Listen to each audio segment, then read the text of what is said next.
TheAllSeeingCamera. We back to the channel with another one. Say it ain't so, say it ain't so. There's a lot of powerful people that get arrested in Miami or start their power in Miami or get their recognition. But what I saw in the news today, I was not expecting. Former President Donald Trump, I did see a couple days ago, was indicted on some new charges. But he came to Miami to go to the courthouse. While going to the courthouse, was arrested and heard he was in New Jersey, went straight to Miami to go to the courthouse. When he got there, was arrested. And all this is over the classified document they found in his house in Florida that he kept supposedly, allegedly, after finishing his presidential term and coming back to being just a regular citizen. Still kept those files. You're not supposed to file, yes, because they were still not undisclosed. Not exactly sure how it works, but he said not guilty. It's a lot going on. Let's see what the news has to say about all this going on. Donald Trump federal prison. It's like at this point they're trying to get him with anything possible. Last thing didn't work. Now they're on this thing. It's just insane. Collins in Miami, thanks so much. Let's go to the other side of the courthouse where we find Paula Reed, who has some new information. Paula. And this is CNN. You guys know they're not the biggest fan of Trump. Look at her smile already. She about to break her in. Smiling so damn hard. That's right, we are learning from inside the court that the booking process is now complete. Now that was going to look more or less like it would for any other defendant. Former president and his attorneys had some paperwork to fill out. It's expected that he would be fingerprinted, but they weren't going to do a mugshot or anything like that. But in a short time, he will go before a magistrate judge and they will read the charges that have been filed against him. He's expected to plead not guilty. And at his defense table will be Todd Blanche and Chris Kise. He's the former Florida Solicitor General.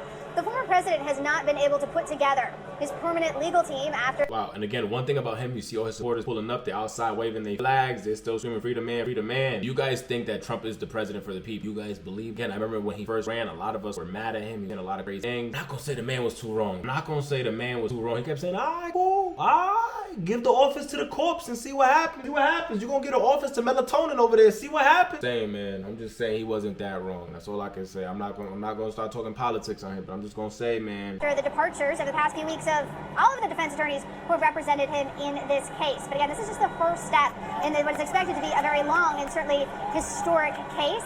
Now, some people have asked me, why is it so hard for Trump to find lawyers? Well, there are a lot of reasons for that. One is there are concerns about him paying his bills. There's also concerns, we're told, about reputational damage. Yo, that's wild. You can't find a lawyer because people are nervous he might not pay the bill. That's yo, that's crazy. Everybody's Trump with their hats, make America great again till it's time to work. Like, whoa, running a business here. I don't do work.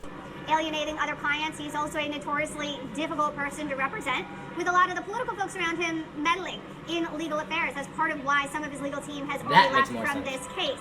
But I am told down here in Florida, a lot of the best defense attorneys, they have their own practice, and representing Trump is a full-time job. But I am told it is very likely that he will eventually find a lawyer, but it's going to take time.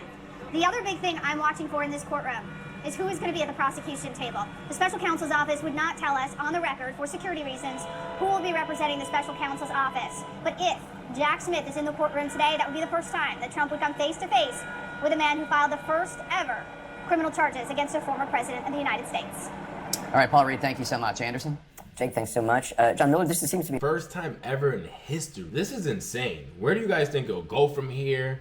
I was just made aware. I just saw the images actually today of the files that were in question. So it's just seeing how it's just crazy to see where this is going and how fast it's going, because I just heard about the charges being filled out, and then the next thing I know, a couple days later, he's already arrested, indicted. Not sure if this is something that he knew that he was going to turn himself in when he went to the courthouse today, or if he just knows going to be another court hearing. If you guys know any more information about this, please let me know. I have been working today, so I haven't been able to look into this a lot. I just got out a little while ago, so I'm gonna do a deep dive in this now. I wanted to at least get it on your radar. Any information you guys might have, please make sure to share. This is insane. This is insane. Please share your thoughts down below. Like the video, comment down, subscribe to the channel. We're on that road 10,000 subs. Sub up, sub up. Like I love to say, until the next, we're out of here.